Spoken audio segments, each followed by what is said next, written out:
it's now my privilege to present the Ambassador Princeton Lyman Global Leadership Award. The first recipient this evening is Scott Beale.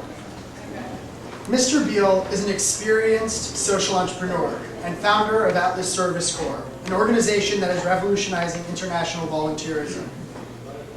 A political activist, he is the founder of MillenniumPolitics.com and author of the Millennium Manifesto, a youth activist handbook.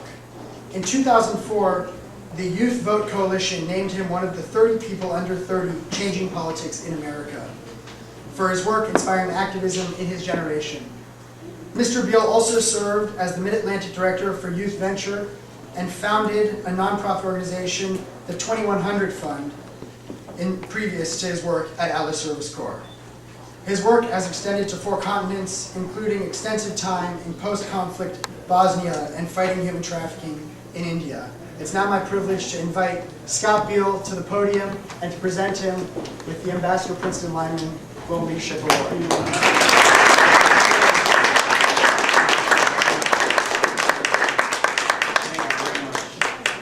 You're going to hear from him in 2 seconds, but I'm going to read this. I'll read it once because we're giving it out twice. The award honors individuals working in the field of foreign policy or international development that have shown remarkable leadership in developing and improving how the United States conducts itself in the global community. Honorees work in the spirit of Ambassador Princeton Lyman, former United States Ambassador to South Africa, who helped mediate the country's transition away from apartheid, maybe facilitate the country's transition away from apartheid toward democracy.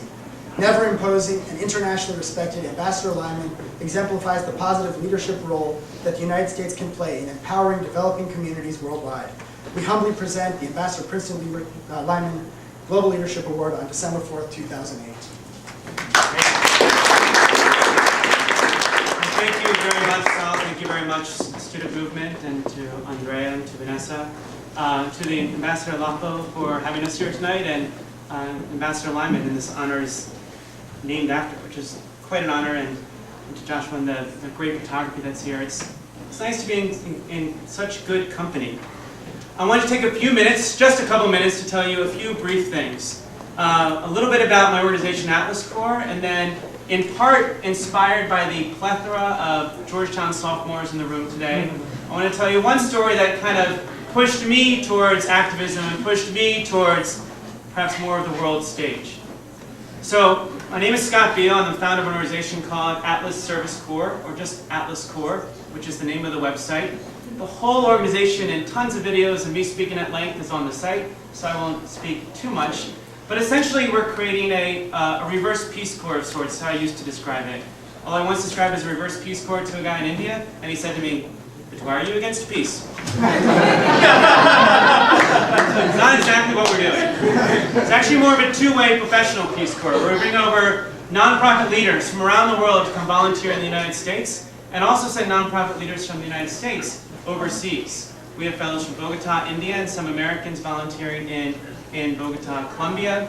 We have an outstanding team, including Kimmy Wetterauer, who's here tonight, who really helps run the show and makes, frankly, probably made this award possible, but certainly makes Atlas Corps possible. And I'm very indebted to that. So I encourage you to check out Atlas Corps, check out the website, and learn more about the work we're doing and how it relates to global leadership. But I just wanted to, since the time is short, tell you one quick story about when I was a sophomore at Georgetown, in fact. And I was a student at Georgetown and always been really interested in the issue of Bosnia. But as many 19, 20-year-old kids are, I was much more interested in the sense of, I read about Bosnia, and I thought I was smart because I knew a lot about the country. Not that I went to Bosnia. And when I was a sophomore, there was this flyer up on campus that was to, for 1 week, over Easter break actually, to go and pray and work for peace. And although not Catholic, my faith is very important to me, and I thought, I want to do this. I think praying and working for peace sounds like a good idea. I'm not actually doing a reverse Peace Corps, or a reverse peace.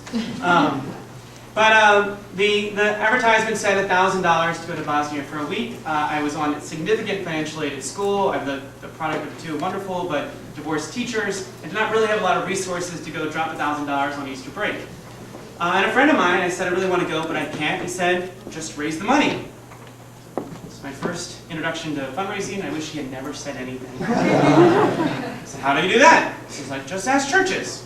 So I went back to my home state of Delaware and I sent 10 letters to 10 churches and I got $700. I'm like, you know what? I can deliver newspapers. I can go to Bosnia. So I spent $1,000, I got the money, went to Bosnia for a week. My mother immediately thought I should get a better travel agent. Nonetheless, I went. And it totally opened up my world. And it taught me that clearly that I'm not able to, I learned in just 1 week's time more than I learned in any book or magazine or article or term paper about war, Bosnia, or peace, or religion, or faith, or conflict. In simply 1 week, that experience changed my life. And I came back to Georgetown and said, if I have an opportunity to go back, I will. I applied to do election monitoring for 2 weeks in Bosnia, and got a letter from the State Department the next year, my junior year, and they said, congratulations, you've been accepted to organize elections in Bosnia. Which was not a 2-week assignment. It was probably not a letter appropriate for a person who had just spent all night at the tombs on his 21st birthday. And I said, that's right, I'm going to go to Bosnia. And I thought maybe I couldn't because it was the middle of my second semester, but I talked to Dean Ambassador Gallucci, Ambassador Dean Gallucci, he's a wonderful dean at Georgetown. He said, do it. Another great influence. Surround yourself by talented people who say do it, and you will live an interesting life. And I was worried about financial aid. He said, well, fix it. And by spring break of my junior year, I was off to Bosnia again, and my mother again said I should get a better travel agent. And I dropped out of school and went to organize elections in Mostar, Bosnia. And then again, it changed my life. I learned in a short period, at a short age, that while I couldn't solve all the world's problems, I couldn't fix all the challenges that existed in the world that I so enjoyed reading about and writing about, I could make a difference. I could make a mark in the orphanage that we were volunteering at, or the elections that we were organizing. That was even more profound than running students for local government, which is also profound, I guess. And that I was forever on a course that I couldn't turn back. And that led to many other exciting experiences in life, of which you can read about in my bio, and I'll save you the time. But I learned as a sophomore at Georgetown that truly we are all global citizens, even if we're from small towns in Delaware. And I believe that we can all be global leaders. And while we're not always recognized for it, it is nice every once in a while when you are. So thank you, Student Movement, and thank you very much for coming tonight.